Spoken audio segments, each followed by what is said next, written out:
You know, how's my cardio for the day? Gotta catch my breath, I'm over 30 now. So you know the knees. But nah, for sure, I'm happy to be here, y'all. This is my first time doing comedy in Atlanta. So I'm happy to be here with y'all. So yeah. But as they let you know, my name is Daryl Janae. And I go by Daryl Janae because, y'all, my last name is Dickerson. Exactly. Dickerson. Exactly, Dickerson. And you see, like, you heard my first name, Daryl. My daddy gave no fucks. None. I was made in the 80s when the coke was still good. And my mama was like, hell yeah. I was like, what you mean, hell yeah? Just co-signing that shit. Like, just all this big energy. Daryl Dickerson. Like, damn, dog. Like, come on. And I don't want there to be any misconceptions because there's no dick here, son. I ain't got it for you, Blair. I ain't got it. And like, could you imagine as a kid, I had no idea what dick was. I'd ask my older partner, a fourth grader. He was like, oh yeah, you ain't know that dick mean wee-wee. We be calling you Daryl Wee-wee son. I was like, damn, dog. Damn. But, you know, shout out to Dick, though, gave me a son. So, shout out to it for that, you know. Parents, you know. After that, I kind of left it behind. Like people ask, like, so why'd you move to Atlanta? Good wings and good pussy. Yeah. I don't fucking with y'all. I want to see your own black excellence. And excellent pussy and wings. But no, so like, you know, I'm really out here and I'm loving it.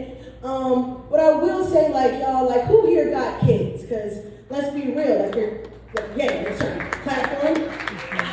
Yes. All of you guys are surviving terrorism. Kids are fucking terrorists. I don't give a damn. They say terrible twos. No, my nigga got terrible tens. Okay? Nigga grown as hell, getting on my nerves, harassing me. I'm out here just trying to live my life, and here he comes. I'm just going down the hallway. I'm like, do me a favor, put them dishes away, let me go. I got a headache, my stomach hurt. Here he comes. Oh, your stomach hurt. So you pregnant? What? How did this escalate? So you and my dad having a baby? What? First off, hell no. To your daddy. Hell no, not doing that again. Number two, your daddy's in California. Number three, I don't even date men. And he's like, oh, so you were a lesbian. I'm like, why are you trolling me? I'm like, you already knew this. I've been dating women. He's like, yeah, that's right. What happened to Tiny? Didn't she break up with you? I was like, why are you terrorizing me? What did I do to you? Like, what's really going on? I don't need you letting me know that I ain't got no hoes. I really don't need that right now. Like, I don't need that. You know, and so he just kind of came in when it was like, yeah, so about that sibling. I'm like, after dealing with you think I'm just going to willingly bring another one that I got to pay for? Hold that, Sauce. Hold that right there. So I was like, no, you gotta be cool, bro. You gotta be cool. I was like, but you know, living out here in Atlanta, it's been a little different, but I've appreciated, you know. The Atlanta dating scene is definitely different, though. I'm gonna keep it all the way real. Yeah. And the thing is, like, I dabbled with the men, like I did that, and then I was like, oh, hell no. Yeah, exactly, hell no. But I don't lie, the girls ain't that much better. They ain't that much better. Y'all, I was dumped by a girl who could only see out of one eye. Crazy how I see shit coming. And the thing is that there were so many red flags that I didn't see, and I got both my eyes. And I was just trying to like figure it out, like where did I miss the warning signs? Because, you know, there was the time when she FaceTimed me, and she didn't have her little swoop, and I was a little squinty. I didn't want to be rude. I was like, okay, she had a little winky face at me.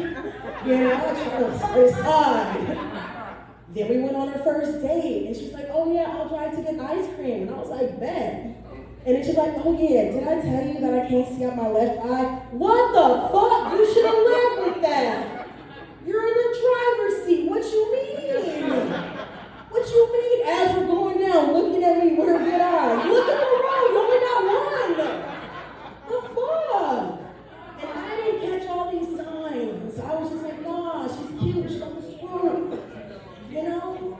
But I should have seen it coming because, you know, later on she like dumped me or whatever for a nigga. But, you know, it's fine because honestly, at the end of the day, like, we just really, she couldn't see my greatness.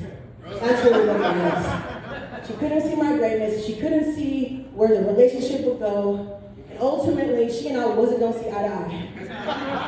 So it's all right. It's okay. I'm going to be all right, you know. But some of the other things that I've realized, you know, about Atlanta that maybe y'all didn't know was, y'all have a lot of Indians here. Did y'all know y'all have a lot of Indians here? No? Yeah, they're only in Dunwoody. Yeah, they're all there. But the thing is, that's where my job was. And being from California, I'm just like, wait a minute, like, I escaped y'all. How'd you find me?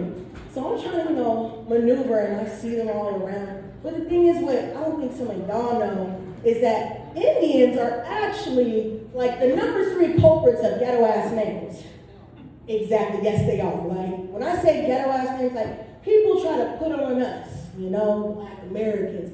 Yeah, we had a Sharkeisha. Okay. Yeah, we had a Jaquavius. Okay. Like, all right, we can live those down.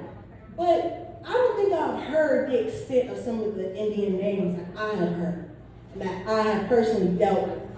You see, in California, in a little city called Fremont, it basically is like Bangladesh. And so living there, I had a lot of Indian encounters. And one time at work, not one time, many times at work, I would have to check in customers and see their license, right?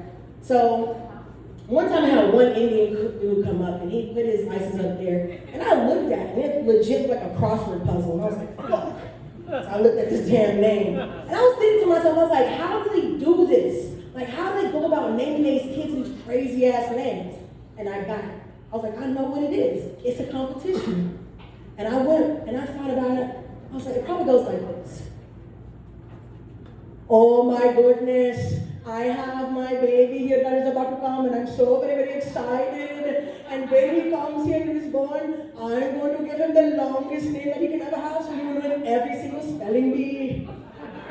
And then, you know, she goes and she delivers that baby and they're like, what you gonna name that baby? And she goes, R-A-V-A-G-A-V-A, R-A-S-A-V-A-M-A-V-A-K-A-V-A, Anesh. I'm like, what the fuck was that? I'm like, all right, dog. So I handed him back his license. I said, tell your mom she won. All right, y'all, my name is Darren today. That's my time.